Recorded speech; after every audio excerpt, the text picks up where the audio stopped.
हाँ जी दोस्तों, एक वीडियो नज़र से गुजरी। मुफ्ती आसिफ इकबाल रिजवी इन्होंने बनाई ये वीडियो। बड़के मारी इन्होंने, बोंगियाँ मारी इन्होंने। मैं आपको दिखाता हूँ और सुनाता हूँ कि क्या कह रहे हैं। कोई जाहिल आदमी है ये। और इस वक्त जबकि पूरी दुनिया में पाकिस्तान की बदनामी है, पाकिस्तान की के चेहरे पे बदनुमा दाग है कि वहाँ पर कमज़ोर अक़लियतों के साथ जो कुछ हुआ, इस पर मैं बड़ा शुक्रगुजार हूँ कि कुछ बड़े उलमा जो हैं उन्होंने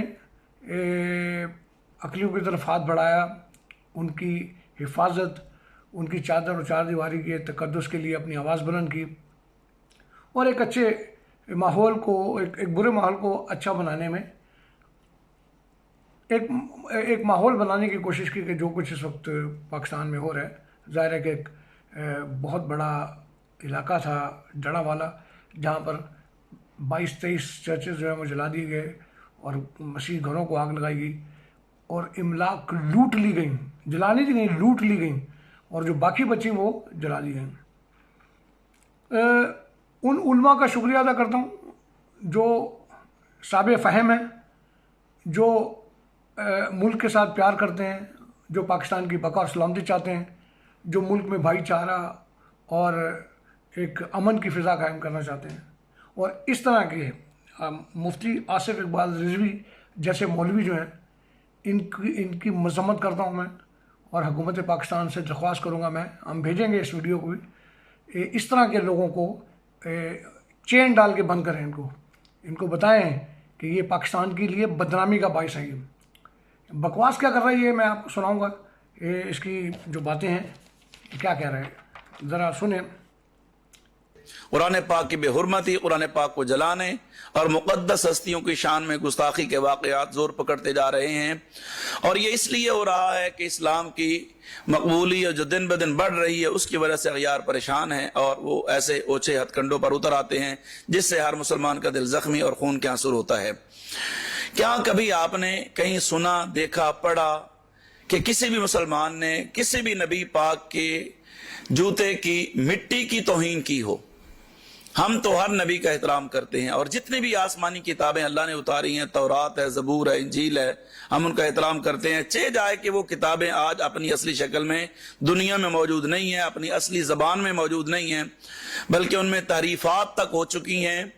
अब आप ज़रा इस शख्स की अक्ल का अंदाज़ा लगाएं कि इसके पास कितनी अक्ल है, ये कितनी हिकमत है कि ये शख्स एक तरफ बाइबल मुक़द्दस की तौहीन कर रहा है और कह रहा है कि हम इज़्ज़त करते हैं।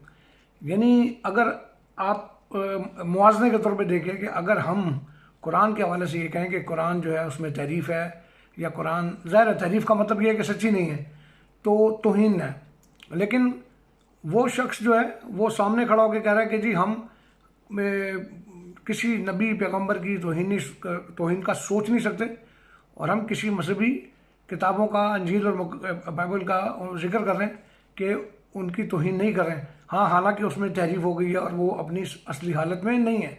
ये जो जुमला आप कहते हो कि आप वो असली हालत में नहीं है, ये दरअसल आप तौहीन कर रहे होते हो, क्योंकि ये हक आपको किसने दिया कि आप बाइबल मुक़द्दस के बारे में कहोगे जी उसमें तहरीफ हो गई? किसने आपको कहा? खुदा ताला, अल्लाह सुब्हानो ताला की किताब, अल्लाह अपने कुरान में ये कहते हैं कि कोई शख्स अल्लाह ताला के कलमे का एक नुक्ता, एक शोशा जो है उसको तब्दील नहीं कर सकता। अगर आप ये कहते हैं कि बाइबल मुक़द्दस में तहरीफ हो चुकी है, तौरात और ज़बूर में तहरीफ हो चुकी है, तो दरअसल आप अल्लाह ताला की ताकत, उसकी हशमत पर सवाल उठा रहे होते हैं कि कौन सा दुनिया का ऐसा शख्स होगा या कौन सा ऐसा नबी या पैगम्बर होगा जो उसकी किताब जो उसने भेजी, जो कलमा उसने भेजा, जो तौरात ज़बूर की जो थी उनमें कोई तारीफ़ कर सके। शर्म आनी चाहिए कि आप अल्लाह ताला के ज़ात अक़दस पर इस तरह की सवाल उठाते हैं कि उसकी किताब है, ये मानते हैं, लेकिन तहरीफ हो चुकी। कोई है माई का लाल जो उसके कलमे में, उसकी किताब में तहरीफ कर सके? दूसरा सुना जी। भी नबी के कदमों की मिट्टी की तौहीन भी हम बर्दाश्त नहीं करते, तो क्या मैं पूछ सकता हूं कि ये जो आए दिन ईसाई हजरात हमारे प्यारे नबी पाक अलैहिस्सलाम या हमारे कुरान पाक की तौहीन करते हैं, क्यों? मैं इस नतीजे पर पहुंचा हूं कि जब भी कोई शख्स इस इंतहा को पहुंचता है तो उसके पीछे कोई ना कोई ताकत कार फरमा होती है, उसके जहन को बाकायदा इस अमल तक, इस काम को सरअंजाम देने तक बाकायदा तैयार किया जाता है। इतनी जुदाई के साथ ये बंदा झूठ बोल रहा है कि माशरे में, यानी आप अंदाज़ा रहे कि ये माशरे में नफ़रत, तासुब और इंतशार की जो फ़ज़ा है वो बना रहे हैं। इसके पास कोई सबूत नहीं है और ये बकवास कर रहा है कि आए दिन मसीह जो हैं वो तौहीन रसालत करते हैं। ये करके ये माशरे में एक इंतशार की फ़िज़ा बना रहा है और मुसलमानों के दिलों में मसीहों के लिए नफ़रत डाल रहा है, ताकि हर रोज़ किसी न किसी मसीह के साथ आप जुल्म करें और उसको तशद्दुद का निशाना बनाएं, उसे मारें पीटें और उस पर झूठे इल्ज़ाम लगाएं। ज़रा गौर करें, इस जैसे घटिया जो मौलवी हैं उनकी सोच का अंदाज़ा लगाएं, उनका जड़ा वाला वालों का जिन्होंने ये किया। गौर करें ज़रा, थोड़ी सी इसकी मैं मिसाल दे रहा हूँ आपको कि कोई शख्स कुरान के जो सफ़ात हैं उन पर तौहीन आमेज़ कलमात लिख रहा है। अच्छा, वो तौहीन कर रहा है, लेकिन वो अगर वो ये कर रहा है इसका मतलब वो अक्ल रखता है, और वो अक्ल रखने के बाद ये कर रहा है, तौहीन कर रहा है, लेकिन वो उस पर अपना नाम लिख रहा है, अपने बाप का नाम लिख रहा है, अपने दादा का नाम लिख रहा है, अपना आईडी नंबर लिख रहा है उस पर, और उस पर भी बस नहीं, अपनी और अपने भाई की तस्वीर को उन पेजेस के साथ स्टेपल कर रहा है। लानत तुम्हारी ज़िंदगी के ऊपर, बकवास करते तुम लोग मौलवी हो। कोई बेवकूफ़ आदमी भी इस तरह की हरकत नहीं करेगा कि वो अपने जानबूझकर अपनी मौत को आवाज़ देगा एक ऐसे माशरे में जहाँ उसको पता होगा कि अगर मैं ये करूँगा तो मेरी जान जो है ख़तरे में होगी। और मैं सलूट कर पेश करता हूँ उन मुसलमानों को जो जाकर ये देख रहे हैं और सच्चाई की तलाश कर रहे हैं, उन्होंने जाके वहाँ पर देखा है। मैं सलूट करता हूँ उन मुसलमान उलमा को जो ये भाग गए, क्योंकि अल्लाह ताला ने उनको हिकमत दी है, उनको दानाई दी है। और तुम जैसे चमारों को, क्योंकि तुम्हारे पास कुछ नहीं है तो तुम इस तरह की झूठी वीडियो बना के, कुछ तो चाहिए ना तुम्हें, मशहूर होने के लिए कुछ तो चाहिए ना तुम्हें, तो तुम इस तरह की हरकतें करते हो। लेकिन ये जहन में रखो कि तुम्हारे लिए ये जो वीडियोज़ हैं हम आला हुकाम तक पहुँचाएँगे, और चूँकि पाकिस्तान का नुकसान है, ये पाकिस्तान की बका और सलामती के लिए ये ख़तरनाक है। जब तुम लोग ये कर रहे होते हो पूरी दुनिया पाकिस्तान पर थूक रही होती है, उसके जिम्मेदार तुम लोग हो। आपका कितना ख्याल करते हैं? आपको असम्बलियों में नशिस्तें तक दी गई हैं, आपके हुकूक का ख्याल किया जाता है। जरा बराबर किसी ईसाई को कांटा चुभे तो पूरा पाकिस्तान परेशान हो जाता है। तो आपको इस मामले में खास ख्याल रखना होगा कि आप जिस मुल्क में रहते हैं, जिसका खाते हैं, आपको उसी के गीत गाने चाहिए। बातें सुने इसकी कि ये इस तरह के लोग हमारा ख्याल रखते हैं अकलियतों का। असम्बलियों में हमारे पास नशिस्तें हैं, बड़ा एहसान है इसका, और ये जिसमें खाते हैं उसी में शेद करते हैं। अभी बंदा इनसे ये पूछे कि जब इंडिया में मुसलमानों के साथ होता है तो क्यों शोर करते हो तुम लोग, क्यों बकवास करते हो? तुम जैसे, मैं उन उलमा की बात नहीं कर रहा हूँ जो यहाँ पर मसीहों की हिफाजत के लिए खड़े होते हैं, जो मसीहों के लिए आवाज़ बुलंद करते हैं, उनके लिए नहीं बात कर रहा हूँ। ये तुम जैसे चमार सोच के जो मौलवी हैं उनके लिए बात कर रहा हूँ कि अगर वहाँ पर मुसलमानों के साथ होता है तो फिर तुम्हें उधर भी मुंह बंद रखना चाहिए, क्योंकि वो भी जिस मुल्क का खाते हैं उनके साथ ये होना चाहिए। अक्ल नहीं है तुम्हारे अंदर कि तुम ये बात करो। अब ज़रा गौर करो, वहाँ पर मुसलमान सदर बना है इंडिया में, आपको पता है अब्दुल कलाम आज़ाद जो है वो सदर बने हैं वहाँ के। लेकिन यहाँ पर क्या हो रहा है, पाकिस्तान में 50 साल हो गए हैं, असम्बली में 10 नशिस्तें हैं हमारे पास। 50 साल पहले भी 1970 में भी 10 नशिस्तें थी, आज भी 10 नशिस्तें हैं। आबादी सबकी बढ़ रही है। उस वक्त जो मेजॉरिटी के अक्सरियती मुसलमानों की 206 सीटें थी जो आज 360 हो गई हैं, यानी उनकी आबादी बढ़ रही है। और क्रिश्चियनों की आबादी जो है वो उधर की उधर स्टॉप हुई है। वहाँ पर उस वक्त भी 10 सीटें थी, आज भी 10 सीटें। और तुम बताते हो पाकिस्तान बनाने वाले हम लोग। अगर हमारे 3 वोट ना होते ना तो पंजाब तुम्हारे पाकिस्तान का हिस्सा ना होता। जाके तारीख पढ़ो, जाहिल आदमी। एक और सुनो इसकी भूंगी कि आप अपनी अवाम के जहनों में कुरान पाक का मकाम, कुरान पाक की इज्जत और एहतराम उनको सुनाएं, उनको बयान करें।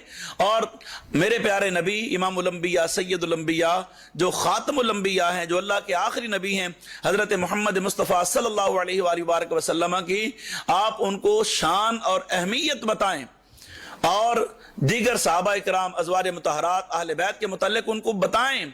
ये मुसलमानों की पाकीज़ा मुक़द्दस बरगुज़ीदा हस्तियां हैं। ये कहते हैं कि अपनी इबादत गाहों में हम प्रॉफिट मोहम्मद के हवाले से और कुरान के हवाले से अब लोगों को सिखाएं, उनका एहतराम सिखाएं, उनको उनका वो सिखाएं। हर मज़हब का अपना एक हर अकीदे का अपना एक दायरा होता है। अब मैं आपसे सवाल करता हूँ कि क्या आप अपनी मसाजिद में मसीह खुदावन यसु मसीह की अलूहियत, उनकी ताकत, उनकी हशमत, उनकी कुदरत बताते हैं मसाजिद में? आप तो मसीह को एक नबी के तौर पे वो रखते हैं, और ये आपकी मजबूरी भी है क्योंकि आपका कुरान आपको ये बता रहा है। हम मसीह क्या पाबंद हैं रसूल अरबी के हवाले से बताने के लिए? या हम एक मुसलमान मुल्क में रहते हैं तो यह हमारे ऊपर एक पाबंदी है? और आप भी क्या सच बताते हैं मसीह इब्न मरियम के हवाले से? कुरान पढ़ा आपने? आपको पता है कि कुरान के अंदर खुदावंद यीशु मसीह की क्या हशमत है? उनकी पैदाइश देखें आप, कोई है दूसरा नबी उनके मुकाबले में? कुरान के अंदर दिखाएं मुझे किसी एक नबी की पैदाइश का वो हवाला दिखाएं कि जहाँ सूरा इमरान में 44, 45, 46 में खुदा ताला के सामने वो फरिश्ते सर झुकाए खड़े हैं, लेकिन वो फरिश्ते जैसे मसीह ने मरियम की पैदाइश के हवाले से उनको पता चला है, तो मुकद्दस मरियम की खिदमत कौन करेगा? इस पर वो लड़ रहे हैं आपस में, कुरा डाल रहे हैं। कुरा कौन डालते हैं? कुरा उस वक्त डाला जाता है जब आपका इत्तेफाक नहीं होता। अगर हम वो आपस में लड़ रहे हैं कि जी मुकद्दस मरियम की खिदमत की जो जिम्मेदारी है उनको दी जाए, वो आयत को गौर से पढ़ें कि वो फरिश्ते जो अल्लाह ताला के सजदे में थे, वो अल्लाह ताला के सजदे को छोड़ के इस बात पे लड़ रहे हैं कि मसीह इब्न मरियम की वो वजह जो जिसने मसीह इब्न मरियम को दुनिया में लाना था, यानी मुकद्दस मरियम, उनकी उसके लिए आप लोग वो कलमा जो मुजस्सम हुआ और हमारे साथ रहा, वो ज़ात-ए अक़दस, उसके टक्कर का कुरान के अंदर ही मुझे दिखा दे। आप कुरान में मुझे दिखा दें, मेरे साथ बैठे हैं, मैं चैलेंज करता हूँ आपको, मौलवी साहब, मुफ्ती साहब, मैं आपको चैलेंज करता हूँ, मेरे साथ बैठे मुझे दिखाएं कि उनसे बड़ी ज़ात कोई कुरान के अंदर नज़र आ रही है आपको? वो आज भी ज़िंदा है। तमाम अंबिया और मुरसलीन खाक हो गए हैं, वो आज भी ज़िंदा है। उसको गौर करें इन बातों को और निजात हासिल करें, उसके कदमों में आए, आपको निजात मिलेगी। जाहिल आदमी। हम जुमे में और जहां आप कहें वहां आकर आपके गिरजा घरों में आके हजरत ईसा अभी मैंने बताया आपको, वही बात कर रहे थे कि जी मसीह इब्न मरियम की शान बयान करेंगे, ये मसीह इब्न मरियम की शान वो बयान करेंगे कि जो शान इनको समझ आती है, जो कुरान में लिखी वो भी नहीं साबित करेंगे, वो भी नहीं बताएंगे आपको, वो भी नहीं बताएंगे कि वो किस तरह से पैदा हुआ और कैसे वो जिंदा है आसमानों पर, आज भी जिंदा है। ये नहीं बताएंगे कि उसकी वजूहात क्या है। इसके पीछे खुदा की कोई हिकमत होती है ना। खुदा ताला, अल्लाह ताला जो है वो हिकमत से मामूर है, हम सबको उसी ने हिकमत दी है ना, तो उसकी कोई हिकमत होगी ना कि उसने मसीह ने मरियम को आसमान पर जिंदा रखा हुआ है, ऐसे गपशप करने के लिए रखा हुआ है? नहीं, इसके पीछे के हालात को जानने की कोशिश करें तो आपको पता लगेगा कि वो आसमान पर जिंदा कैसे हैं। उनकी जिंदगी, किसी नबी और पैगंबर को ये एजाज, ये इज्जत, ये एहतराम, ये शरफ नहीं बख्शा गया कि वो भी मसीह ने मरियम के वालिद की जगह ले सकते। हालांकि दुनिया में लाखों लोग, आप जैसे मौलवी कहते हैं जी आदम भी तो बगैर बाप के था। आदम के लिए तो उस जमाने में बाप नहीं था, वो पहले इंसान था, लेकिन मसीह ने मरियम के लिए तो लाखों करोड़ मर्द मौजूद थे। क्यों नहीं खुदा ताला ने, अल्लाह ताला ने मसीह ने मरियम को बगैर बाप के किसी नबी या पैगंबर के घर पैदा कर दिया? नहीं, किसी नबी और पैगंबर की वो हैसियत ही नहीं थी कि वो मसीह ने मरियम की वालिद की जगह ले सकता। इसको समझने की कोशिश करें आप। करने के लिए आपको ये करना होगा, वरना ऐसे वाकयात जो जड़ावाला में हुए हैं, ऐसे वाकयात जो दिन ब दिन बढ़ते जा रहे हैं, ये होते रहेंगे। अगर आप आगे जाहिल आदमी जो है वो धमकी दे रहा है कि पादरियों को चर्चेज में कुरान और रसूल अरबी की शान बताना होगी, वरना इस तरह के वाक़यात होते रहेंगे और इस तरह के वाक़यात होते रहेंगे और मसीह जो हैं उनको आप टाइट करना शुरू कर देंगे। मैं सिर्फ आप लोगों को, देखने वालों को ये बता रहा हूँ, और उन उलमा को जो माशरे में मोहब्बत की फ़ज़ा के लिए काम कर रहे हैं, अमन और आशनी और एक अच्छे माहौल को बनाने के लिए अपने किरदार अदा करते हैं, मैं उनको सलूट पेश करता हूँ। प्रॉफिट मोहम्मद सल्लल्लाहु अलैहि वसल्लम ने अपना, जब मसीह उनके पास पहुँचे उनकी हिफाजत के लिए सेना की मॉन्स्ट्री के पास, तो उन्होंने एक मुआहिदा किया और लोगों को तहफ़्फ़ुज़ देने के लिए उन्होंने एक अपने अंगूठे के निशान के साथ वो मुआहिदा किया कि मसीहों को तहफ़्फ़ुज़ फराहम किया जाएगा।